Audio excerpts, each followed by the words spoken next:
राज्य हैं जो पूर्वी भारत के अंतर्गत आते हैं, हम लोग बात करेंगे।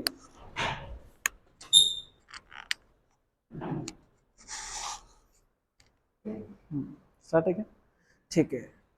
तो सभी को गुड आफ्टरनून। अभी भारत के अपने जो भौतिक विभाजन वाला पार्ट पढ़ रहे थे, कल हमने उसमें पढ़ लिया था कि जो प्रोफेसर वाडिया है, प्रोफेसर वाडिया ने इसे कितने भागों में बांटा है, मुख्य रूप से कितने भागों में विभाजित किया जाता है। और इसके अलावा जिन्होंने कल की क्लास नहीं लगाई है तो विद्यासागर एकेडमी वाला जो यूट्यूब चैनल है उस पर भी कल उसको अपलोड कर दिया गया है ना सर, तो वहां से आप लोग पीछे वाली जो क्लास है उसको देख सकते हो आराम से। हाँ, तो मैं आपको बता रहा था कि अंचल जोन का मतलब क्या है, कि कौन कौन से राज्य जो है वो दक्षिण भारत के अंतर्गत अपने लेते हैं, कौन कौन से पूर्वी भारत के अंतर्गत आते हैं या पूर्वोत्तर भारत के अंतर्गत कौन कौन से राज्य आते हैं, मध्य भारत के अंतर्गत कौन कौन से राज्यों को लिया जाता है, पश्चिमी भारत में कौन कौन से राज्य आते हैं, तो उत्तरी भारत के अंतर्गत कौन कौन से राज्य आते हैं। तो इसमें एक आसान सा आंकड़ा है बेटा कि कितने अंचल जोन है बेटा, 6 अंचल जोन है। कितने अंचल जोन है? 6 है। तो 4 तो नाम दिशाओं से याद रख लोगे, उत्तर, दक्षिण, पश्चिम और पूर्व, 4 अंचल जोन तो हो ही गए। ठीक है, इसके बाद में अपने को क्या करना है कि 2 और अंचल जोन बचे, एक तो बीच वाला और एक पूर्वोत्तर भारत वाला। तो टोटल कितने अंचल जोन है? 6 अंचल जोन है। तो अब अंचल जोनों में आपको मुझे बताना है कि उत्तरी वाला सबसे पहले पढ़ेंगे कि उत्तरी वाला जो जोन है इसके अंतर्गत कौन कौन से राज्यों को लिया जाता है। ये आपके सामने मैप दे रखा है बेटा, ये आपके सामने मैप है और इस मैप में आपको बताना है कि उत्तरी जो जोन है इसके अंतर्गत कौन कौन से राज्यों को लिया जाता है। तो एक तो आप लोगों को पता होना चाहिए कि अब भाग कौन कौन से कर दिए हमने, लद्दाख और जम्मू कश्मीर वाला हिस्सा 2 पार्टीशन में बन चुका है। इसको ब्लैक से ही कर देते हैं, देखिए आराम से, ये भी चित्र है, इसको भी आराम से अपने को कंप्लीट करना है क्योंकि प्रश्न पूछे जा सकते हैं बेटा इस वाले भाग से ही। काफी इतना ज्यादा चर्चा में नहीं रहता है, लगभग बुक्स में इसको नहीं दे रखा है अंचल जोनों को, तो आप लोगों को ये ध्यान में रखना जरूरी है। तो बताओ सबसे पहले कौन सा इसमें केंद्र शासित प्रदेश आया बेटा? उत्तरी में लद्दाख आ गया। ठीक है, लद्दाख के बाद में आपको देखना है दूसरा जो इसमें आप लोग देख पा रहे हो कौन सा आएगा? जम्मू। लद्दाख के बाद में कौन सा आ गया बेटा इसमें? जम्मू वाला क्षेत्र आ गया। ठीक है बेटा, तो 2 क्षेत्र तो ये हो गए पूरे के पूरे। इसके बाद में ये कौन सा राज्य है? हिमाचल प्रदेश है। हिमाचल प्रदेश के बाद में ये नीचे कौन सा आ गया? हरियाणा। हरियाणा के बाद में इसके पास में कौन आ गया? दिल्ली। और दिल्ली से होता हुआ ये अपना राजस्थान, और राजस्थान से होते हुए ऐसे आ जाएंगे, ये अपना राजस्थान है। आराम से समझ ला, अंचल जोन जो है वो आपको मैप के माध्यम से ही याद हो जाएंगे बेटा।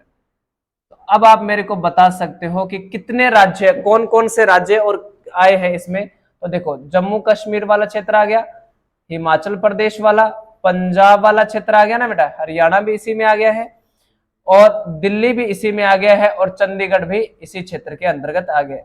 तो ये जो मैं डार्क कर रहा हूं बेटा, ये हमारा कौन सा जो अंचल जोन माना जाता है? उत्तरी अंचल जोन माना जाता है।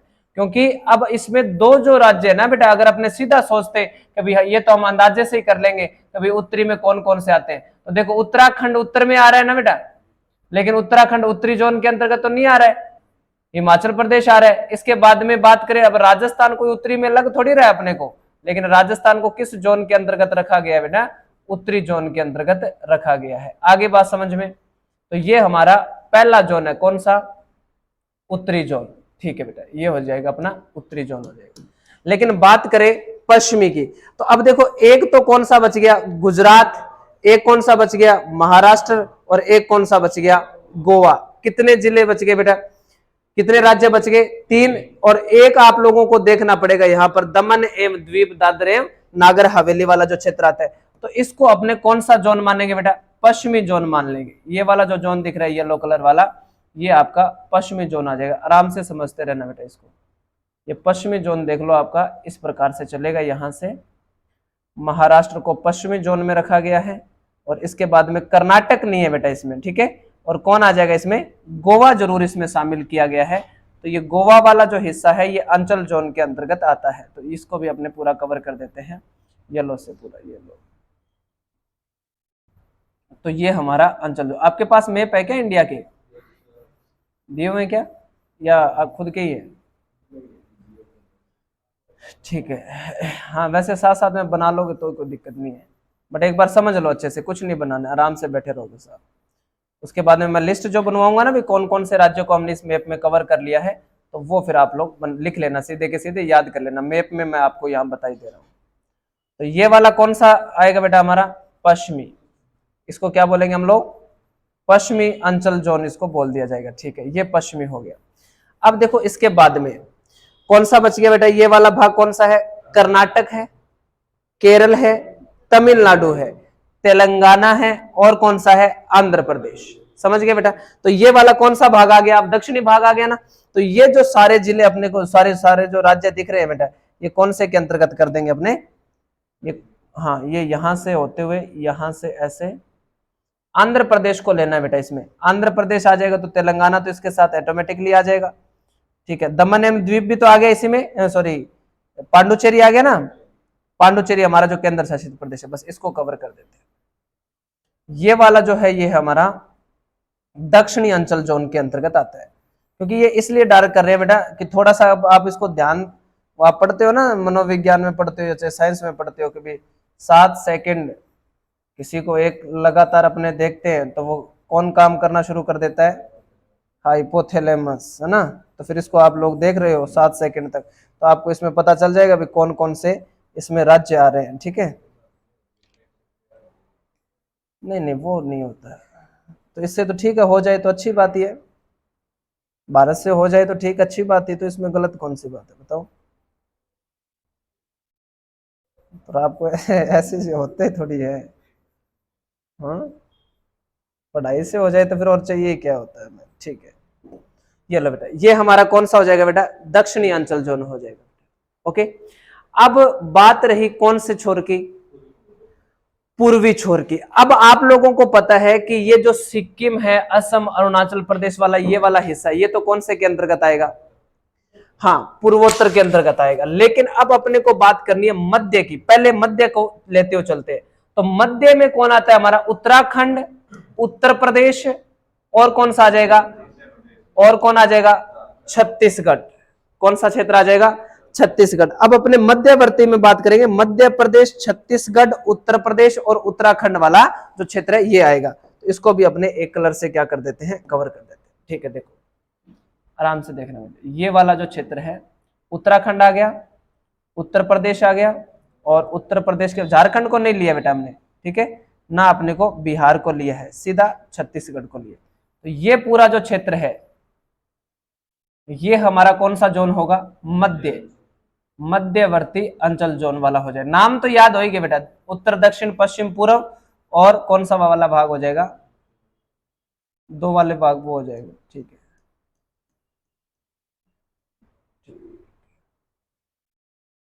तो ये वाला हिस्सा हो जाएगा। इसको आप लोग आराम से याद कर लेना, बाद में मैं राज्यों की लिस्ट बना देंगे बेटा अपने। केंद्र शासित प्रदेश बहुत इंपॉर्टेंट है कि कौन से जोन में कौन कौन से केंद्र शासित प्रदेश आ रहे हैं। अब दिल्ली और चंडीगढ़ कौन से के अंतर्गत आ रहे हैं बेटा, उत्तरी के अंतर्गत आ रहे हैं। दमन एवं द्वीप, दादर एवं नागर हवेली किसके अंतर्गत आ रहे हैं, पश्चिमी के अंतर्गत आ रहे हैं। और पांडुचेरी, अंडमान निकोबार द्वीप समूह और लक्षद्वीप जो है ये किसके अंतर्गत आ रहे हैं, बस। और लद्दाख और जम्मू तो आपको पता चल ही गया। तो बताओ सबसे ज्यादा केंद्र शासित प्रदेश कौन से अंचल जोन के अंतर्गत आ रहे हैं, उत्तरी के अंतर्गत। कितने आ रहे हैं बेटा, 4 आ रहे हैं। तो ये सारे प्रश्न जो है छोटे छोटे प्रश्न होते हैं, लेकिन कई बार ऐसा होता है कि अंचल जोन पता ही नहीं होता कि कितने अंचल जोन होते कौन से और कितने होते हैं। तो ये वाला जो हमारा क्षेत्र रहेगा ये कौन सा रहेगा बेटा, मध्यवर्ती रहेगा। अब अपने को बात करनी है पूर्वी की। अब एक तो बच गया कौन, बिहार, पश्चिमी बंगाल, बिहार, पश्चिम बंगाल, और कौन सा, झारखंड और ओडिशा। इतने बचे, बाकियों को किस में ले लेंगे, पूर्वोत्तर में ले देंगे। ठीक है, तो अब अगला अपने को कवर करना है, कौन से कलर से कर दे, इसी से कर दे। ठीक है, अब आराम से समझना, ये वाला जो क्षेत्र है अपना, यहां से पश्चिम बंगाल को लेना है बेटा इसमें पूर्वी में। ठीक है, पश्चिम बंगाल को ऐसे लेते हुए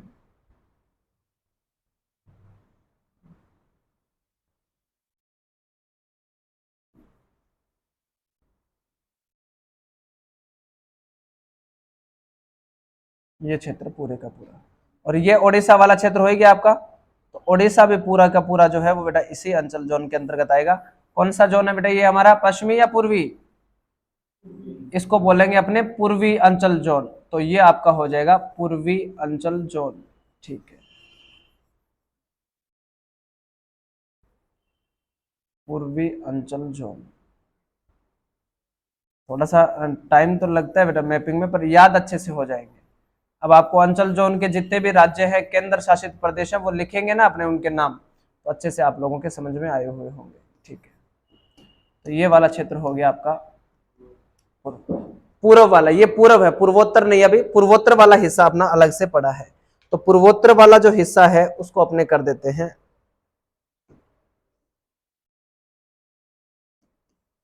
ठीक है, अब एक तो भाग कौन सा रह गया, सिक्किम वाला हिस्सा।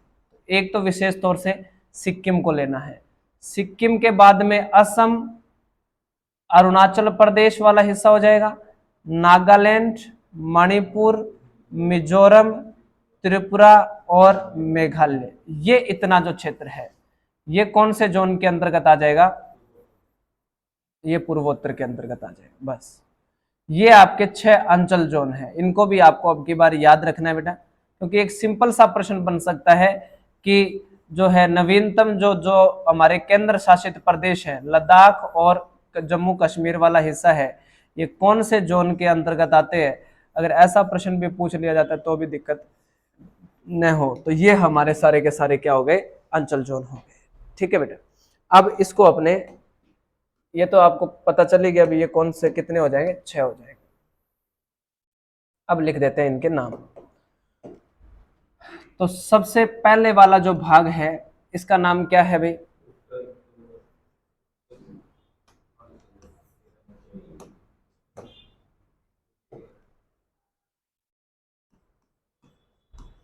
उत्तरी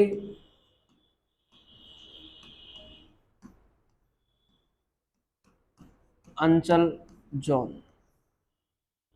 तो ये हो जाएगा आपका उत्तरी अंचल जोन। ये येलो कलर वाला जो आपको दिख रहा है इसको हम बोलेंगे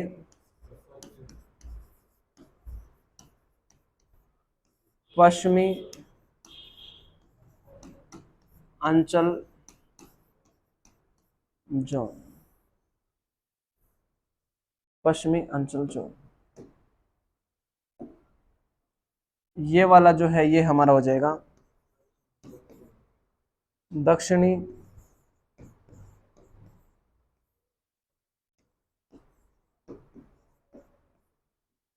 अंचल जोन। दक्षिणी अंचल जोन। इसके बाद में बात करें, ये जो लाल रंग से दिख रहा है बेटा, अब लाल रंग में बेटा अपने को दक्षिणी अंचल जोन में ये भी तो बनाना था, इसको ऐसे कवर कर देते हैं। ठीक है, अंडमान निकोबार द्वीप समूह ये कौन से जोन में आ गया, दक्षिणी जोन में आ गया। पांडुचेरी तो इसमें ऑलरेडी आया हुआ है ये। और कौन सा आ गया है, लक्षद्वीप वाला जो हिस्सा है वो भी इसी जोन के अंतर्गत आएगा। नक्शा तो बनना सीख ही लिया ना सभी ने, नक्शा बनना तो आता ही है सभी को। बस तो फिर अब अपने को ये जो रेड वाला दिख रहा है बेटा आपको, ये रेड कलर वाला, हाँ ऊपर बना लेते हैं ना इसको। ठीक है,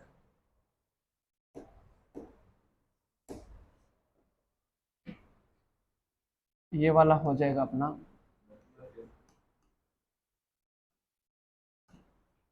मध्यवर्ती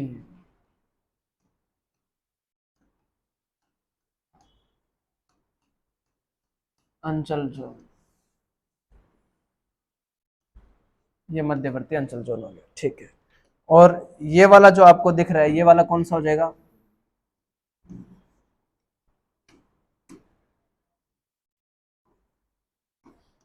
पूर्वी अंचल जोन। ठीक है, और ये वाला हो जाएगा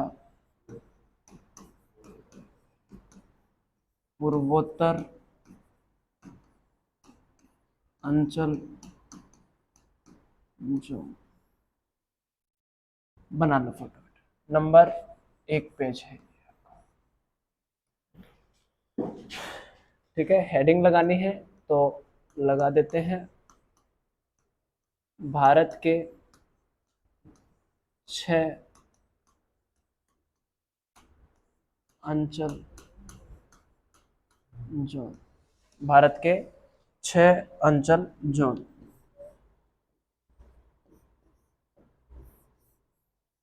बना दो पीपीटी।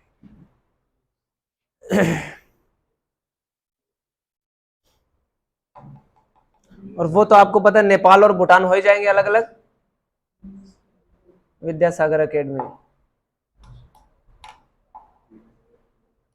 लगा दिए, बना दी, अच्छे से क्लियर हुआ, कोई दिक्कत नहीं है। हाँ, अंचल मतलब भारत को कौन कौन से राज्यों को किस किस क्षेत्र में मुख्य रूप से सम्मिलित किया जाता है। ये अपने सीधा बोलते हैं उत्तर भारत। अब उत्तर भारत में बताओ कौन कौन से राज्यों को लेते होते हैं। तो अब उत्तर भारत में तो अपने लेते हैं जम्मू कश्मीर, ये जो है हिमाचल प्रदेश, उत्तराखंड, उत्तर प्रदेश की सीमा तक, यहां तक ले लेते हैं, लेकिन नहीं, इनका भी एक क्षेत्र है। ठीक है,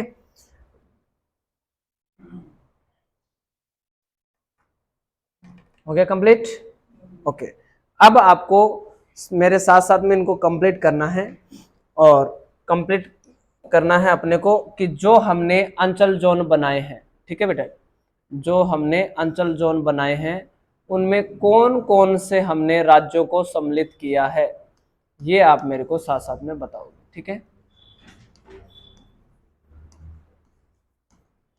अंचल जोन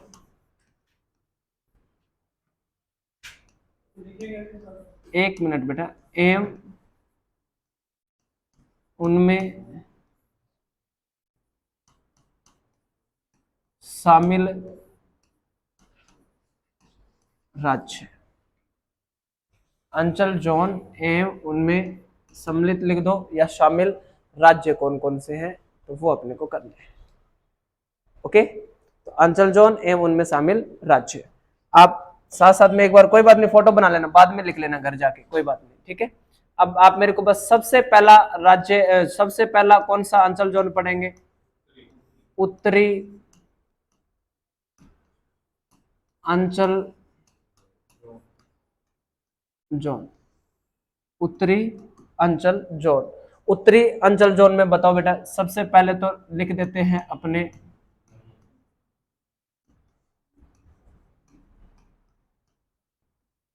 जम्मू कश्मीर,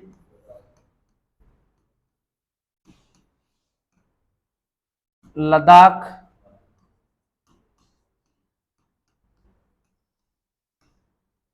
हिमाचल प्रदेश और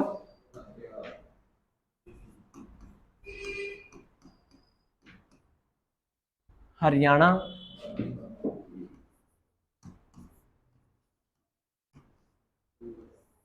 दिल्ली, पंजाब, चंडीगढ़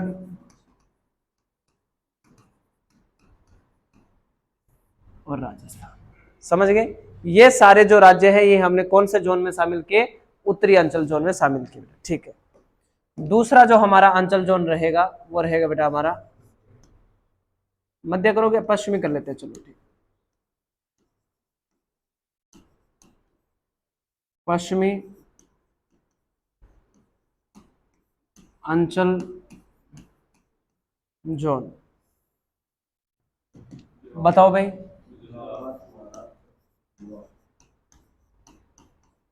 गुजरात,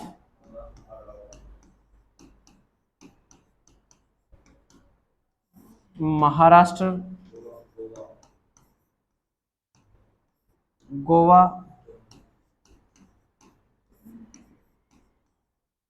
दमन एवं द्वीप तथा, इसके साथ ही है ना फिर वो, हाँ, तथा दादर एवं नागर हवेली। ये कौन से जोन के अंतर्गत आ जाएंगे बेटा? पश्चिमी के अंतर्गत आ जाएगा। और पश्चिमी के बाद में हमने कौन सा पढ़ा है? दक्षिणी।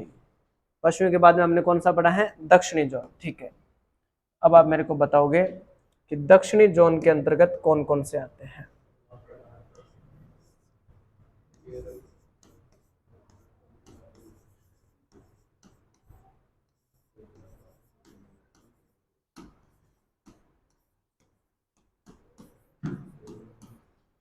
दक्षिणी अंचल जोन। इसके अंतर्गत अपने को करना है दक्षिणी के अंदर, हाँ महाराष्ट्र तक तो, गोवा तक तो आए गए। इसके बाद में कर्नाटक, केरल, तेलंगाना, आंध्र प्रदेश,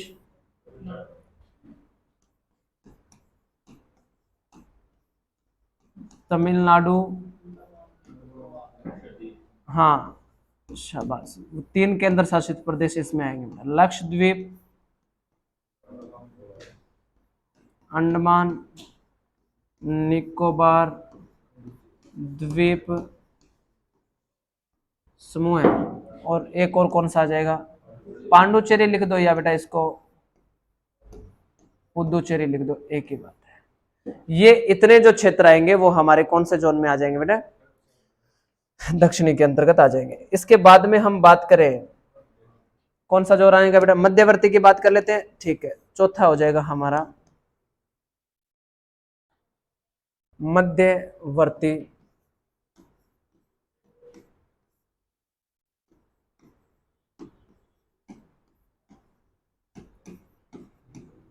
मध्यवर्ती अंचल जोन। बताओ बेटा, ऊपर से शुरू करो। उत्तराखंड, सॉरी उत्तराखंड के बाद में इसके उत्तर प्रदेश, और उत्तर प्रदेश के बाद में एक राज्य और आएगा बेटा,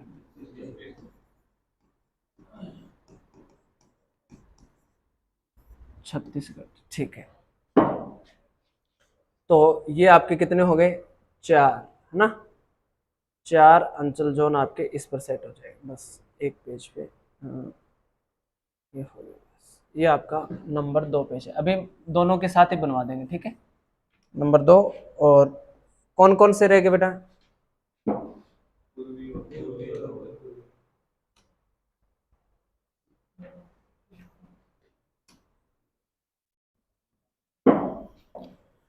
हाँ तो नेक्स्ट है हमारा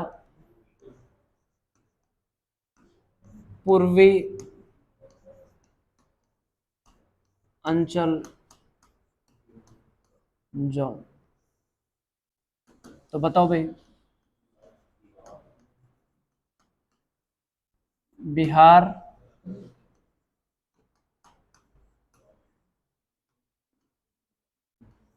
झारखंड,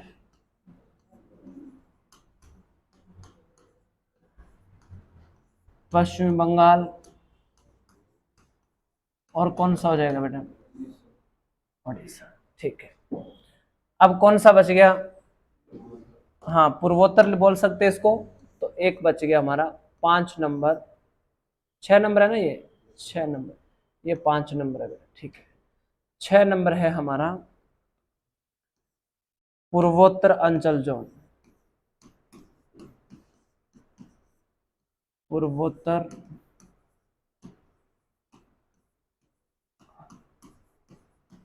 पूर्वोत्तर अंचल जोन। बताओ बेटा, हाँ एक साइड से शुरू करोगे ना तो सारे इसमें कंप्लीट है। सिक्किम, असम, बेटा कंटिन्यू चलोगे तो इजी, भूलोगे नहीं। असम,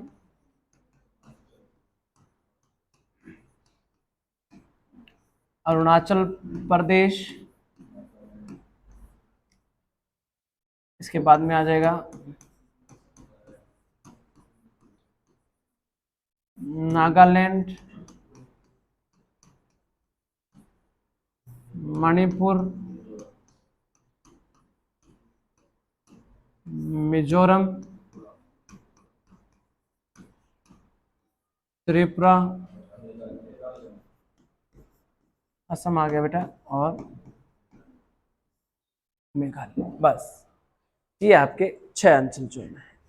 इनमें राज्यों के हिसाब से आप लोगों को याद रखना है। तो ये आपका पेज नंबर हो जाएगा 3,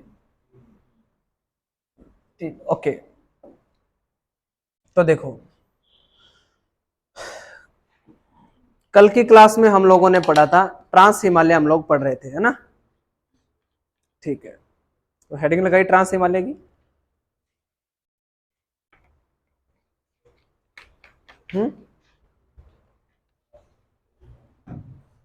सुनो,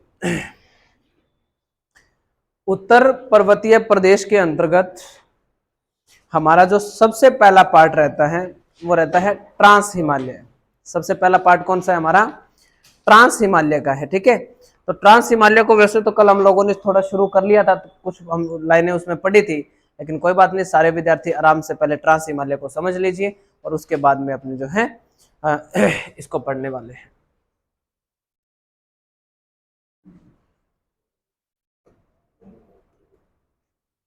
तो सुनो भाई, अपने पढ़ना है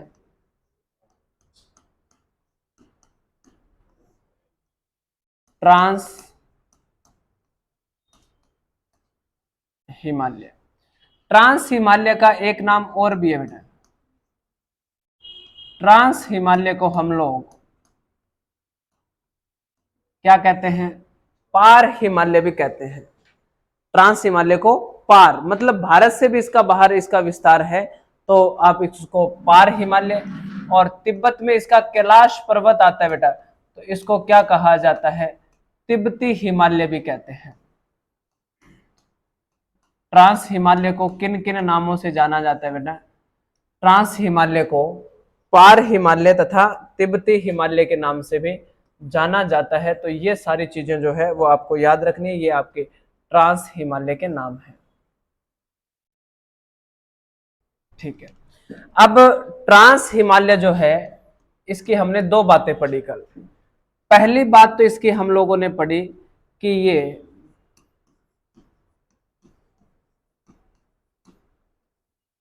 हिमालय से प्राचीन है।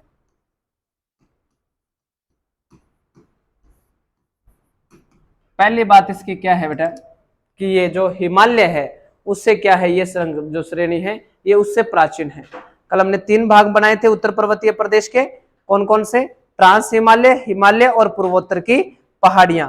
तो ये जो पहली बात है, ये ट्रांस हिमालय जो है वो हिमालय से प्राचीन है। और दूसरा हम लोगों ने इसकी विशेषता पढ़ी थी कि हिमालय का भाग नहीं है। ट्रांस हिमालय हिमालय का भाग नहीं है, क्योंकि क्या पढ़ा था बेटा हम लोगों ने इसमें? क्योंकि यह क्या है बेटा? क्योंकि यह अवसादी व परतदार है। अवसादी व परतदार है। ठीक है बेटा, इसमें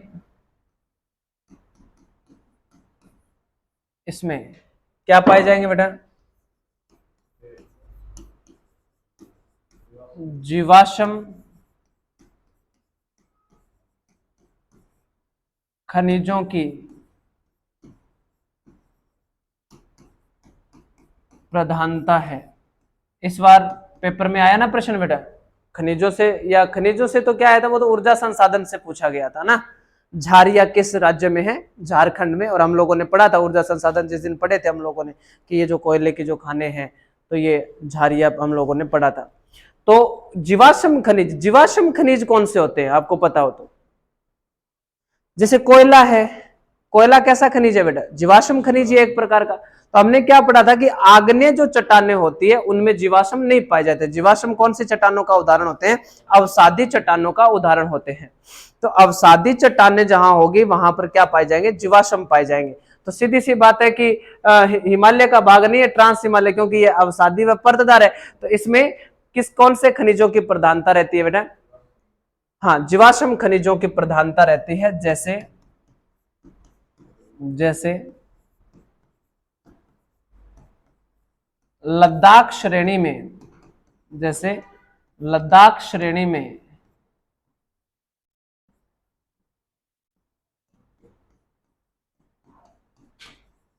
एंथ्रोसाइट, नाम सुना है ना?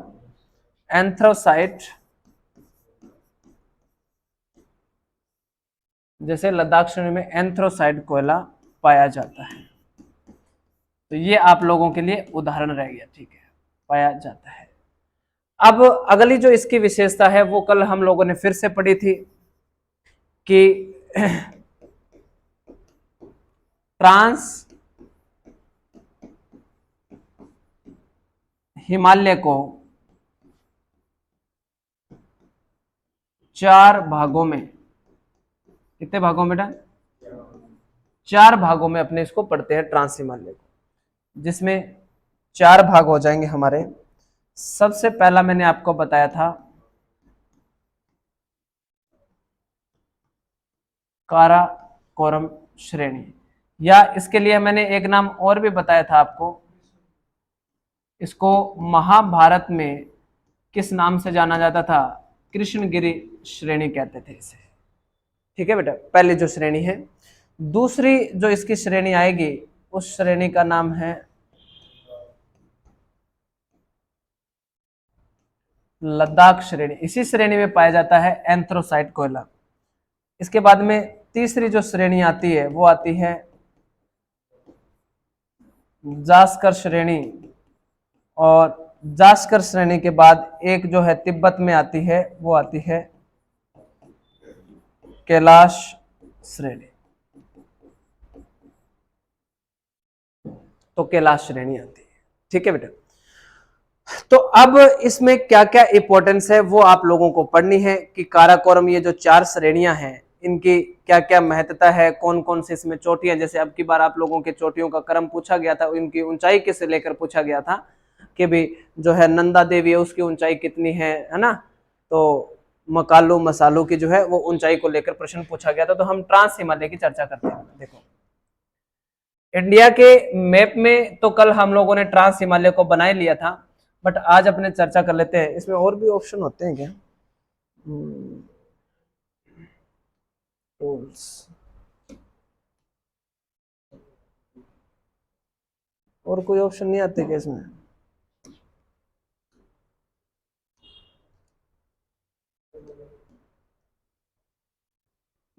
वो लाइन, वृत्त, और वो कौन से में आते हैं, टूल्स इसमें ही आते हैं क्या, इसमें तो टाइम चेक तो क्या इसमें थोड़ी आएंगे, वो जंप टू पेज वाला होता है ना उसमें आते हैं, इसमें ही होता है क्या,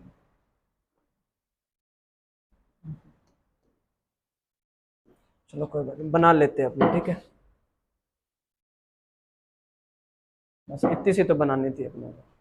ये कौन सी श्रेणी है, काराकोरम श्रेणी, सबसे ऊपर वाली जो श्रेणी आती है पर्वतों की, तो ये वाली जो श्रेणी है इसका नाम लिख लेते हैं, इस श्रेणी का नाम है बेटा काराकोरम श्रेणी, आराम से समझना,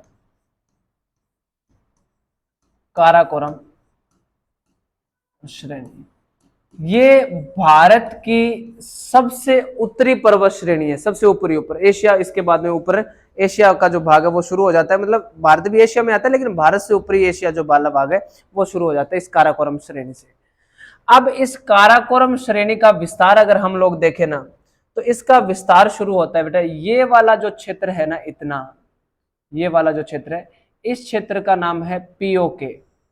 ये वाला कौन सा क्षेत्र है, पीओके, पीओके, पाक ऑक्युपाइड कश्मीर, या इसको अपने क्या बोल सकते हैं, पाक अधिकृत कश्मीर बोल सकते हैं। मतलब इसका विस्तार कहां से शुरू हुआ, पीओके से शुरू हुआ है, और पीओके से शुरू होकर इसका जो विस्तार है ना बेटा, ये वाला जो क्षेत्र आ रहा है, इस वाले क्षेत्र का नाम क्या है, अक्साई चीन है बेटा।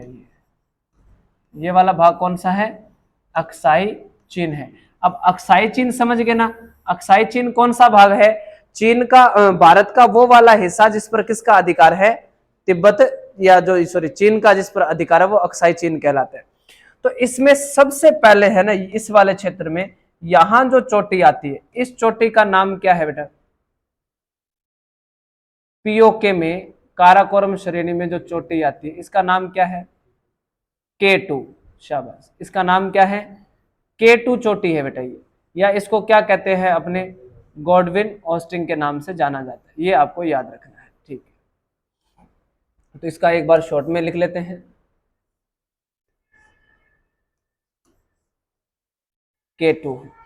इस K2 जो चोटी की ऊंचाई है ना बेटा, वो कितनी है? 8611 मीटर है। ये थोड़ी थोड़ी जो ऊंचाई है बेटा, इनकी अब की बार याद रखना जरूरी है हमारे लिए। क्यों जरूरी है? क्योंकि इस वाले पेपर में इससे पूछ लिया गया है प्रश्न, ठीक है। तो इसका नाम हो जाएगा कौन सी? K2, या इसको हम बोलेंगे गॉडविन ऑस्टिन।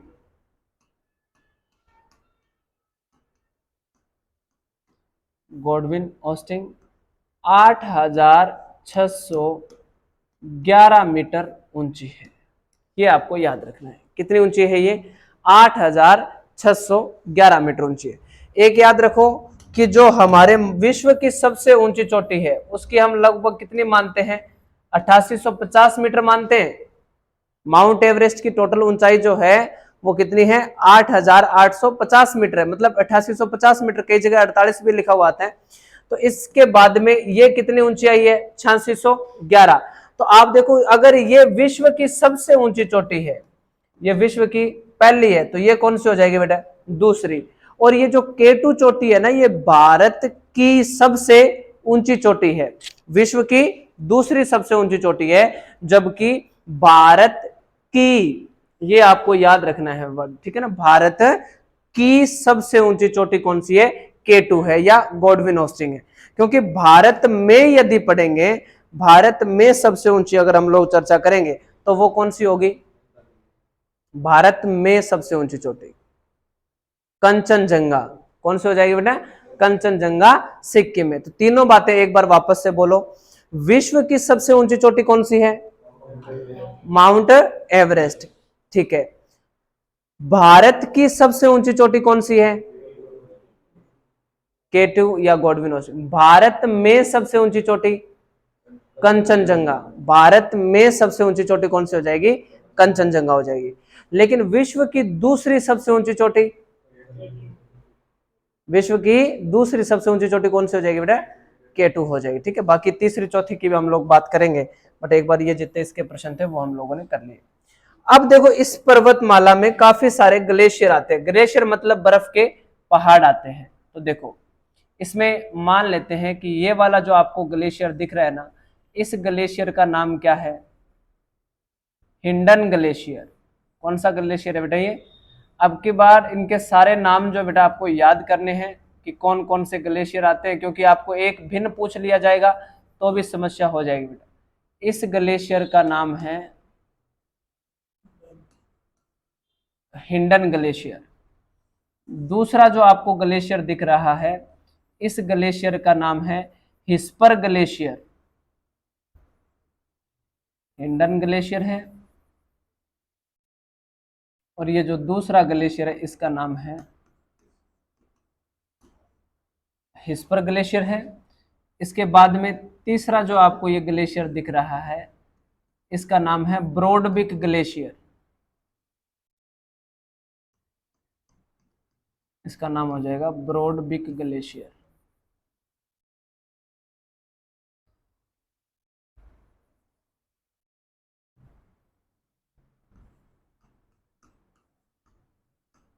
ब्रॉडबिक ग्लेशियर, ठीक है। इसके बाद में नेक्स्ट जो अपने को देखना है वो देखना है ये वाला, अलग बनाए कारण। ये इनमें तो सबसे ऊंचा है ना ये, तो ये विश्व का सबसे ऊंचा सैनिक हवाई अड्डा, या इसको हम बोल सकते हैं हवाई पतन, कौन सा भाई बताओ? सियाचिन, नाम सुना है क्या? विश्व का सबसे ऊंचा है ना ग्लेशियर ये।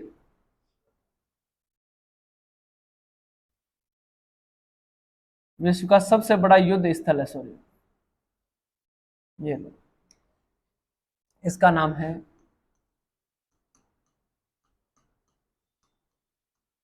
सियाचिन ग्लेशियर है, ठीक है। सियाचिन ग्लेशियर में कुछ एक बातें और याद रखना आप लोग।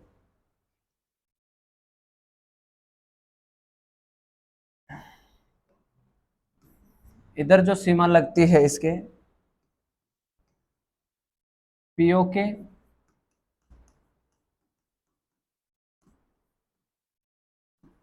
कौन सा चिन्ह है? अक्साई चीन, मतलब सियाचिन ग्लेशियर देखो भारत की कैसी लोकेशन में है कि एक साइड इसके पाकिस्तान की सीमा लगती है, तो दूसरी साइड इसके कौन सी सीमा लगती है, अक्साई चीन वाला जो क्षेत्र है चीन की सीमा लगती है, दोनों देशों के बीच में स्थित है सियाचिन ग्लेशियर। और ये विश्व का सबसे ऊंचा क्या है, यहाँ पर हवाई अड्डा या सैनिक हवाई अड्डा बोल सकते हो, हवाई पतन बोल सकते हो, जो भी है वो आपका विश्व का सबसे ऊंचा हवाई पतन जो है वो इसी पर स्थित है। ठीक है, ओके। इसके बाद में अपने और भी बात करें तो यहां पर एक दर्रा आता है बेटा, दर्रा तो जानते हो क्या, पास। दर्रे का मतलब क्या होता है, पास, पास मतलब आना जाना जहां से होता है। तो यहां जो एक दर्रा आता है, इस दर्रे का नाम क्या है बेटा, ये जो आर पर आपको दर्रा दिख रहा है इसका नाम क्या है, अघिल दर्रा। कौन सा दर्रा है ये, अघिल दर्रा है। ठीक है, और इसके बाद में यहां पर एक दर्रा और आता है, ये यहां पर, और इस वाले दर्रे का नाम है कारा कोरम दर्रा। ठीक है, अब ये जो काराकोरम दर्रा है ये आपको पता चली गई अक्साई चीन में है। इसकी अगर आप लोग औसत ऊंचाई की बात करोगे बेटा, कि इसकी औसत ऊंचाई तो 6000 मीटर है, इसकी औसत ऊंचाई जो है काराकोरम की। और इसकी जो लंबाई की बात करोगे तो लंबाई लगभग कितने किलोमीटर है बेटा, 1000 किलोमीटर आती है। ये आपकी काराकोरम श्रेणी कंप्लीट है। ये इतने तो इसमें ग्लेशियर आप लोगों को याद रखने हैं और इतने ही इसके अंतर्गत ये नाम याद रखने हैं। सिंपल सी बात है बेटा, पीओके से लेकर और अक्साई चीन तक फैली हुई है, 1000 किलोमीटर ये लंबी है, औसत ऊंचाई 6000 मीटर है। और इसके अलावा इसमें कौन कौन से ग्लेशियर आते हैं, हिंडन ग्लेशियर, हिस्पर ग्लेशियर, ब्रॉडविक और सियाचिन ग्लेशियर आते हैं। इसके अलावा इसमें K2 चोटी आती है बेटा, जो गॉडविन ऑस्टिन, जो कि पीओके में स्थित है, और ये भारत की सबसे ऊंची चोटी है। और ये विश्व का सबसे ऊंचा युद्ध स्थल है, विश्व का सबसे ऊंचा हवाई पतन भी देखो यहां पर सियाचिन ग्लेशियर के अंतर्गत आता है।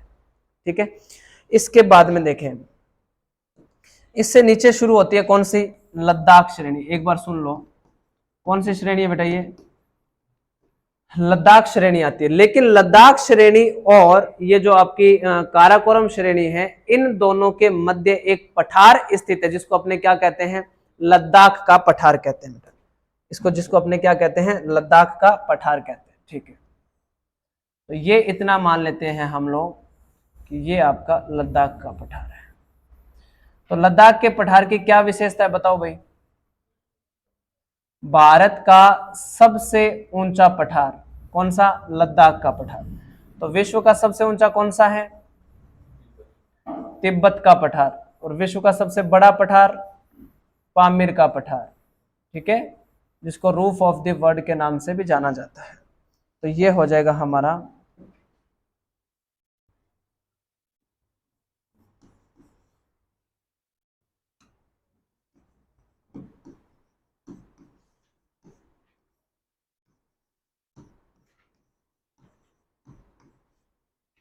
लद्दाख का पठार। ठीक है, और लद्दाख का जो पठार स्थित है ना, ये कहां पर स्थित, आपसे पूछ भी लिया जाए तो ये नुब्रा वैली बोल दो या नुब्रा घाटी बोल दो, एक ही मतलब, नुब्रा घाटी, नुब्रा वे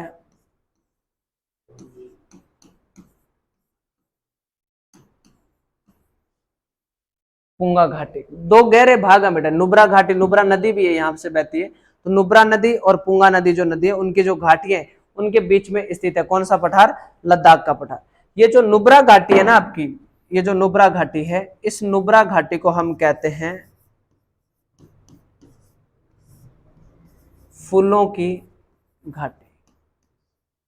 इस नुब्रा घाटी को और किस नाम से जाना जाता है, पुंगा घाटी के नाम से भी जाना जाता है। और ये जो लद्दाख का पठार है बेटा, ये जो लद्दाख का पठार है, ये मिनी तिब्बत कहलाता है बेटा।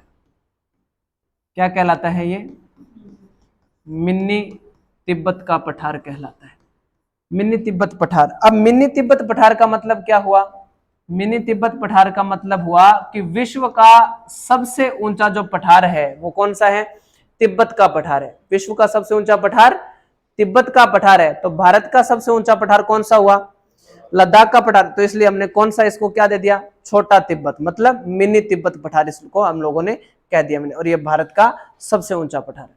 और हम लोगों ने क्या क्या इसकी विशेषता पढ़ी है भाई, कि यहां पर एक मिट्टी का जमाव होता है। पहाड़ी क्षेत्र से जब नदियां निकलती है, हो सका तो कल हम लोगों ने अपने 3D मैप में देखेंगे कि नदियां जो है वो कैसे निकलती है, कहां से निकलती है, तो किस ओर, ढलान की ओर जाती है। इस क्षेत्र के अंदर जो मिट्टी का जमाव होता है, मिट्टी का जो जमाव, नई नई मिट्टी बनेगी बेटा, क्योंकि पर्वतों से जब नदियां निकलनी शुरू होगी बेटा, तो वही क्या करेगी, घर्षण के कारण, अपरदन के कारण मिट्टी बनाएगी। और मिट्टी बनेगी तो पहाड़ी क्षेत्र में नई मिट्टी होगी या पुरानी मिट्टी होगी, एक बताओ बात। जहां से नदियां शुरू होगी बेटा, वहां तो नई नई मिट्टी होगी ना बेटा। नवीन जलोढ़ मृदा बोल सकते हैं क्या? जो नवीन जलोढ़ मृदा का मतलब क्या हुआ, नई जलोढ़ मिट्टी। मतलब जलोढ़ मिट्टी कौन सी होती है, जो नदियों द्वारा लाई गई होती है, और नवीन मतलब जो नई होती है। ठीक है, तो नवीन जलोढ़ मृदा का जो जमाव होता है, यहां पर आराम से देखना बेटा, ये भी कई पेपरों में पूछा जा चुका है बेटा, कि यहां पर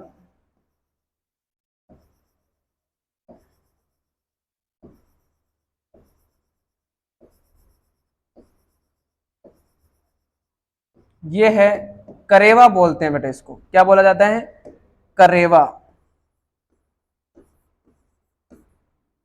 करेवा। और अगर आपसे पूछा जाए कि करेवा किसे कहते हैं, तो आप लोग बताना कि करेवा किसे कहते हैं, नवीन जलोढ़ मृदा के जमाव को, नवीन जलोढ़ मृदा, नवीन जलोढ़ मृदा का जो जमाव होता है उसे क्या कहते हैं, करेवा कहते हैं। ठीक है, नवीन जलोढ़ मृदा के जमाव को करेवा कहते हैं। अब ये जो करेवा होता है, इस करेवा में सबसे ज्यादा उत्पादन होता है किसका, केसर का। सबसे ज्यादा किसका उत्पादन होता है बेटा, केसर का सबसे ज्यादा उत्पादन होता है। और जियोलॉजिकल जो टैग होते हैं ना बेटा, ज्योग्राफिकल बोल दो या जीआई टैग, आप लोगों ने नाम सुना होगा, तो जो जम्मू कश्मीर का जीआई टैग है ना बेटा, वो भी कौन सा है, केसरी है। तो ये आप लोगों को एक बार वैसे याद रखना है कि करेवा किसे कहते हैं, तो आप बताओगे कि पहाड़ी क्षेत्र में या काराकोरम लद्दाख श्रेणी के मध्य जो नवीन जलोढ़ मृदा का जो जमाव होता है, उसे करेवा कहा जाता है। करेवा जो होता है वो केसर के लिए क्या होता है, उपयोगी होता है, केसर की फसल उत्पादन के लिए। और भारत में सबसे ज्यादा जो केसर का उत्पादन करने वाला राज्य है, वो भी कौन सा हो जाएगा, आपका जम्मू कश्मीर हो जाएगा। जम्मू कश्मीर सबसे ज्यादा केसर का उत्पादन करता है। और तो इसकी कोई विशेषता है नहीं बेटा, लद्दाख का जो पठार है, इसके बस दोनों के बीच की ये इतनी ही विशेषता है। अब अपने को नीचे कौन सी श्रेणी पढ़नी है बेटा, लद्दाख श्रेणी। तो ये हमारा पेज नंबर कौन सा हो जाएगा, बस इस पर एक ही श्रेणी बनाएंगे हम लोग, तो इस पे अपने लिख देते हैं, हाँ पेज नंबर, हाँ लिख देते, लिख देंगे बेटा, लिख देंगे, कोई दिक्कत नहीं है। तो एक बार इसकी हेडिंग लगा दे अपने, तो ये होगी अपनी कौन सी,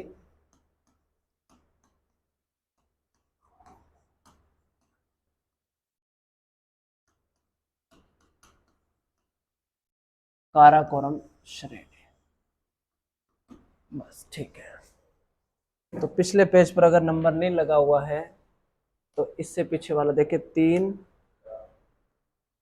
ये वाला आपका हो गया 4 नंबर, तो ये वाला हो गया आपका 5।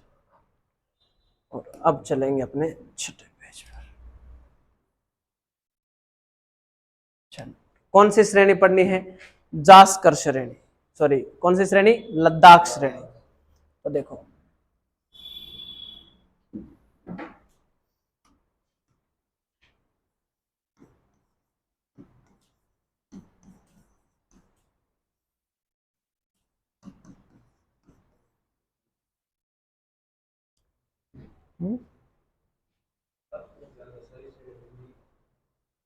मिला देंगे लास्ट में।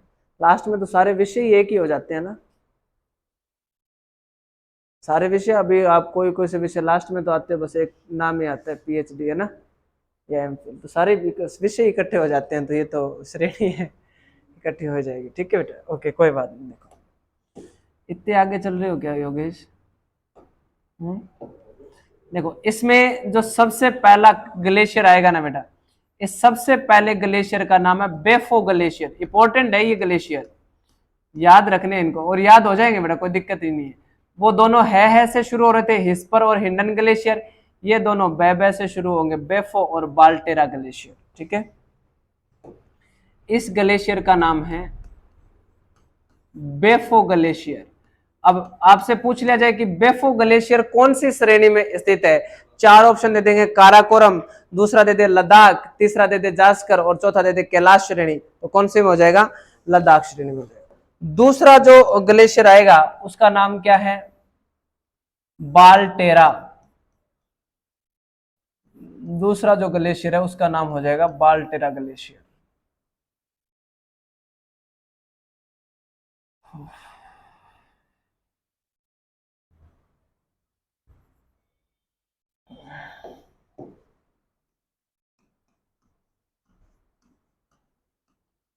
बाल्टेरा ग्लेशियर। अब इसमें सबसे इंपॉर्टेंट जो बात है बेटा वो ये वाली है, अब आराम से देख लेना इसको।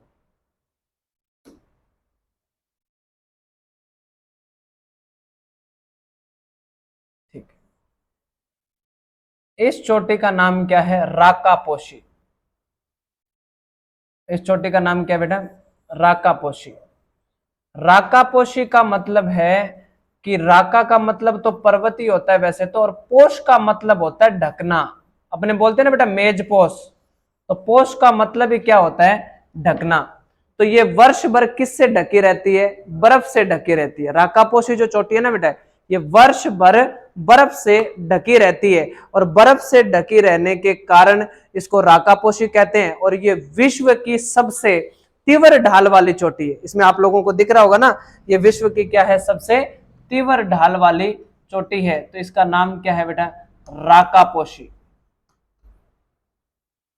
अब ये जो लद्दाख श्रेणी है इसके अंतर्गत कौन कौन से दर्रे आते हैं, तो वो दो चार दर्रों की भी अपने को बात करनी पड़ेगी। वैसे तो मैं जो दर्रे हैं ना बेटा आपको एक साथ करवाऊंगा, सारे जो दर्रे हैं, तो आपको दर्रे दर्रे वाला जो पार्ट होगा वो एक साथ ही आपका कंप्लीट हो जाएगा। ओके, इसमें जो सबसे पहला लद्दाख श्रेणी में जो दर्रा आएगा बेटा, एक तो आएगा खारदुल्ला दर्रा और दूसरा आएगा बुर्जिल दर्रा। ठीक है, तो एक सबसे पहला दर्रा आएगा इसमें खारदुल्ला दर्रा और दूसरा आएगा बुर्जिल दर्रा। तो ये दो दर्रे आपको याद रखने हैं।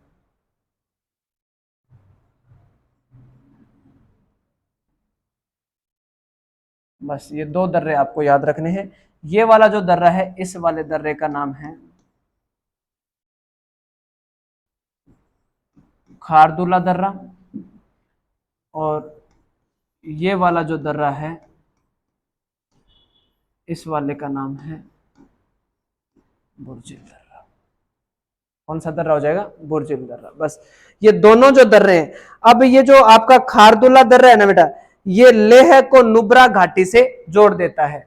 किसको जोड़ता है, अब इससे ऊपर हमने कौन सी वो जो श्रेणी पड़ी है, इससे ऊपर कौन सी श्रेणी पड़ी है, काराकोरम, और उसके बीच में अपने लद्दाख और लेह बनाए रखा था। तो अगर वो वहां पर वो इससे ऊपर कौन आ जाए, नुब्रा घाटी, तो यहां नीचे क्या बना देंगे अपने, लेह। तो लेह को नुब्रा घाटी से जोड़ने वाला मार्ग कौन सा हो जाएगा, खारदुल्ला दर्रा हो जाएगा। ठीक है, ये मैं बाद में जो लिस्ट बनवाऊंगा। तो इसमें आपको बेटा इतनी बात पढ़नी है, कौन सी चोटी है बेटा, कौन सी ये है, लद्दाख श्रेणी। तीसरी श्रेणी कौन सी हमारी, जास्कर। तीसरी श्रेणी है हमारी कौन सी, जास्कर श्रेणी। इसको येलो से बना देते हैं। ठीक है, इसको एक बार थोड़ा सा, तो बस ये वाली जो श्रेणी हो जाएगी हमारी,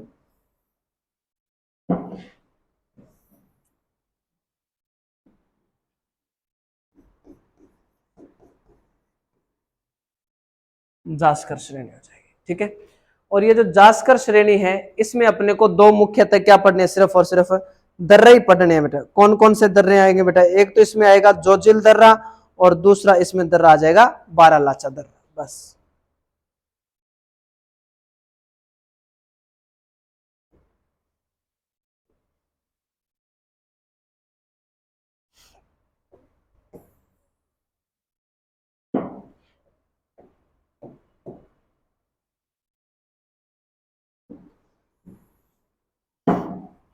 बस ये बनती है क्या,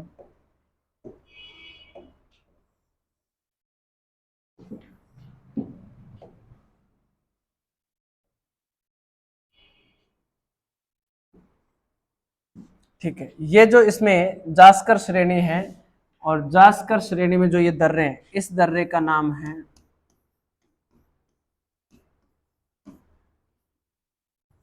जोजिल दर्रा। नेशनल हाईवे 1D इसी दर्रे से गुजरता है, बट कोई बात नहीं। और इस दर्रे का नाम हमने पढ़ा है बारा लाचाला दर्रा, हिमाचल प्रदेश में बेटा। ठीक है, बारालाचाला जो दर्रा है कहां पर है? हिमाचल प्रदेश। ये प्रश्न भी आया है भी कौन सी नदी का उद्गम भारत से नहीं होता है, तो वो सिंधु, चिनाब, झेलम जो भी आपके उसमें ऑप्शन में दे रखी थी इस वाले पेपर में, तो वो ये बारालाचाला दर्रे से कौन सी नदी का उद्गम होता है बेटा? चिनाब नदी का उद्गम होता है यहां से।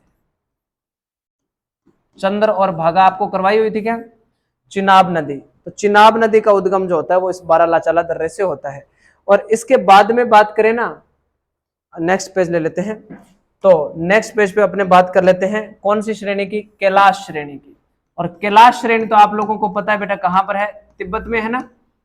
तो कैलाश श्रेणी जो आएगी ये आपकी हो जाएगी कहां पर? तिब्बत वाले क्षेत्र में आएगी। और इसमें आप लोगों को मेन जो पढ़ना है वो पढ़ना है आपको कौन सा पर्वत? कैलाश पर्वत। भगवान शिव का क्या कहलाता है बेटा? ये घर कहलाता है।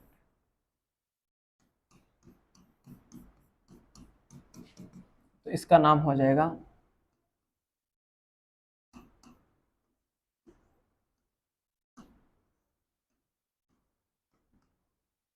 कैलाश पर्वत।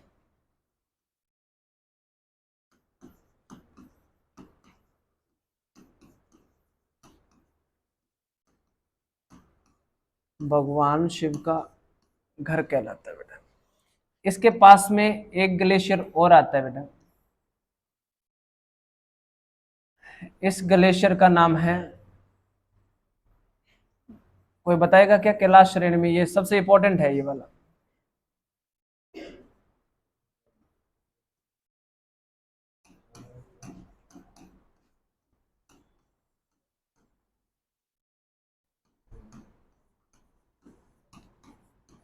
चोमा युगडुम ग्लेशियर। और ये जो चोमा युगडुम ग्लेशियर है ना बेटा, यहां से कौन सी नदी निकलती है? कौन सी नदी निकलती है बेटा? ब्रह्मपुत्र नदी का उद्गम होता है। ठीक है, एक ग्लेशियर और बना ही देते हैं इसके बीच में। ये जो ग्लेशियर है ना बेटा, इसका नाम है बोखरचू हिमनद।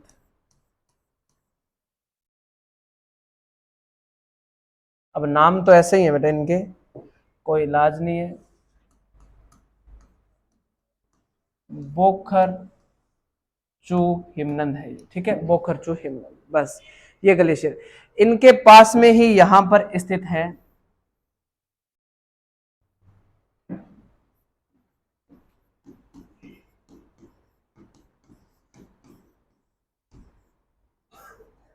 कौन से बेटा? मानसरोवर झील। और मानसरोवर झील से इधर निकल जाती है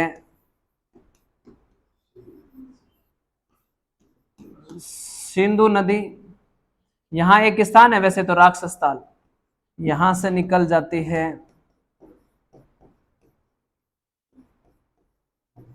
सतलज नदी। वैसे तो चोमा युगडुम ग्लेशियर से जाती है, इधर से जाती है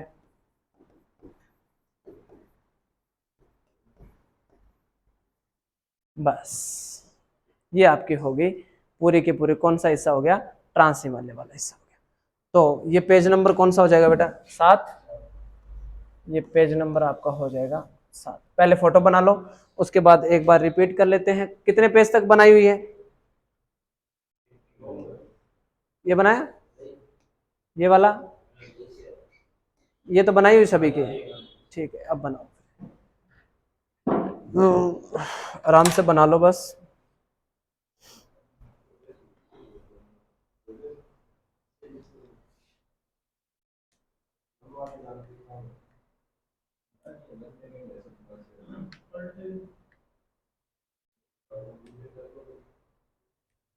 आगे करें, रोक लो, वैसे रोक लो, रोक लो वैसे। ठीक है, तो फिर बाकी कल पढ़ेंगे। फोन आया क्या नीचे से? ठीक है, हाँ अब बना लो बेटा आराम से फोटो। अब बनाओ।